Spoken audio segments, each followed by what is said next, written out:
Welcome trust. Basically یہ work shop جو ہم لوگوں نے ڈیزائن کیا ہے اسکل ڈیولپمنٹ پروگرام کے تھرو ڈیزائن کیا ہے, کیونکہ ہم یہاں پہ لوگوں کی رجسٹریشن کرتے ہیں اپنے پاس جو لوگ بے روزگار ہوتے ہیں, لیکن اس سے پہلے ہم چاہتے ہیں ان کو تھوڑی سی اویئرنیس دیں اپنے اس ورک شاپ کے ذریعے کہ وہ اپنی اسکل جو ہیں ان کو ڈیولپ کریں, تاکہ کہیں بھی اگر وہ انٹرویو میں جا رہے ہیں تو کس طرح اپنے آپ کو پریزنٹ کریں, اس چیز کی ان کو ایک اویئرنیس آ جائے اور وہ جس انٹرویو میں جائیں تو وہاں پہ کامیاب ہوں. کیونکہ ہم لوگ لوگوں کو بھیج تو دیتے ہیں, لیکن مین ایشو یہی آتا ہے کہ کسی نہ کسی وجہ سے انٹرویو میں فیل ہو جاتے ہیں. اس کی یہ وجہ نہیں ہے کہ وہ لوگ قابلیت نہیں رکھتے یا جو ہے ان میں کوئی کمی ہے, لیکن کچھ چیزیں ایسی ہوتی ہیں جو ایک جنرل چیزیں ہوتی ہیں, ان کو آپ اپنے آپ کو کس طرح پیش کر رہے ہیں اس کی وجہ سے لوگ فیلئر ہو جاتے ہیں. پہلی چیز تو یہ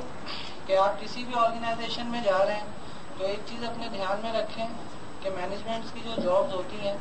یا کہیں بھی آپ کام کر رہے ہیں وہاں ایک امپورٹنٹ چیز ہوتی ہے مینجمنٹ. لوگ ورڈ تو بہت یوز کرتے ہیں, مینجمنٹ خراب ہے, مینجمنٹ کی ذمہ داری ہے, مینجمنٹ نے یہ کر دیا, مینجمنٹ نے وہ کر دیا, پر مینجمنٹ ہوتی کیا ہے یہ لوگوں کو نہیں پتا ہوتا.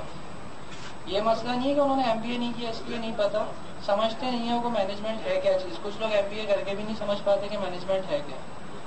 تو مینجمنٹ کی ایک چھوٹی سی ڈیفینیشن ہے کہ group of people work together for achieve a same task, کہ ایک سیم آبجیکٹو کے لیے لوگوں کا ایک گروپ ہوتا ہے جو کام کرتا ہے, اس کو اچیو کرنے کے لیے کام کرتا ہے, اس کو مینجمنٹ کہتے ہیں. تو اس ڈیفینیشن میں بہت ساری چیزیں ایکسپلین ہو جاتی ہیں. پہلا تو یہ کہ آپ کا جو گروپ ہے تو آپس میں آپ کے تعصب نہ آئے, نہ آپس میں کوئی کمپٹیشن آئے, نہ آپس میں آپ ایک دوسرے کی کاٹ کریں. اگر آپ اس چیز کو دھیان میں رکھتے ہیں تو ایک تو یہ ہے کہ انوائرمنٹ بھی صحیح رہے گا جس آرگنائزیشن میں آپ کام کر رہے ہیں, جو آپ کا ڈپارٹمنٹ ہے اس کا انوائرمنٹ بھی صحیح رہے گا, اور جو آپ کا ڈپارٹمنٹ کا گول ہے جو آپ کو اچیو کرنا ہے وہ بھی صحیح رہے گا, اور آپ کا جو مینیجر ہے اور آپ کے سب آرڈینیٹس ہیں وہ بھی آپ سے جو ہے مطمئن رہیں گے. اب لوگ کہتے ہیں کہ ہمارا فلاں یار مینیجر اچھا نہیں ہے, مینیجر نے یہ کر دیا, یا ہمارا فلاں سب آرڈینیٹ وہ اچھا نہیں ہے, لیکن جو چیزیں آپ پہ لاگو ہوتی ہیں اگر وہی وہ بندہ لاگو کرے گا تو دونوں صحیح ہو جائیں گے. تو سامنے والا جیسے بھی ریئیکٹ کر رہا ہے یا کوئی بھی حرکت کر رہا ہے آپ اس کو چھوڑ دیں, لیکن آپ اپنا ایٹیٹیوڈ جو ہے پروفیشنل بلڈ کریں. اگر کوئی آپ کو مشکلیں بھی پیش کر رہا ہے یا کوئی آپ کے راستے میں مشکلیں بھی رکھ رہا ہے تو بھی اس سے جو ہے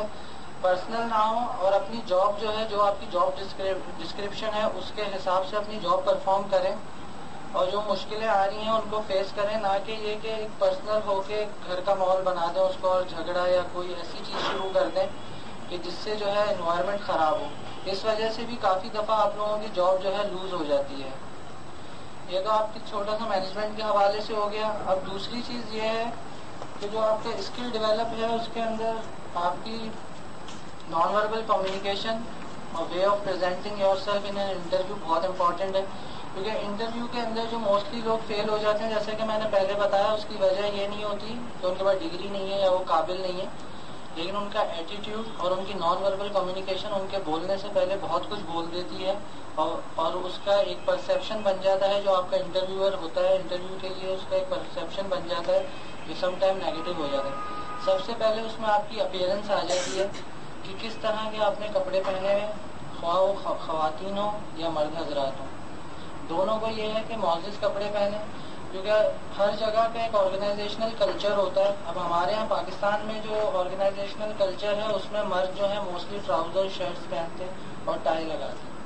تو اس چیز کا ضرور دھیان رکھیں. شلوار قمیض پہننا کوئی بری بات نہیں ہے, لیکن آپ ایک انٹرویو پہ جا رہے ہیں تو آپ نے کلچر دیکھ لیا جو ملک کا کلچر چل رہا ہے, تو اس سسٹم کو چیلنج کرنے کے بجائے خود اس سسٹم کا حصہ بنے. اس میں بھی کوئی بری بات نہیں ہے, کوئی غلط کام نہیں ہے. آپ پینٹ شرٹ سب پہنتے ہیں تو آپ کو بھی پہننی پڑے گی. تو انٹرویو میں پراپر تیار ہو کے جائیں, باقاعدہ ٹراؤزر شرٹ شوز اور ٹائی لگا کے, اور کلر کمبینیشنز کا خیال رکھیں.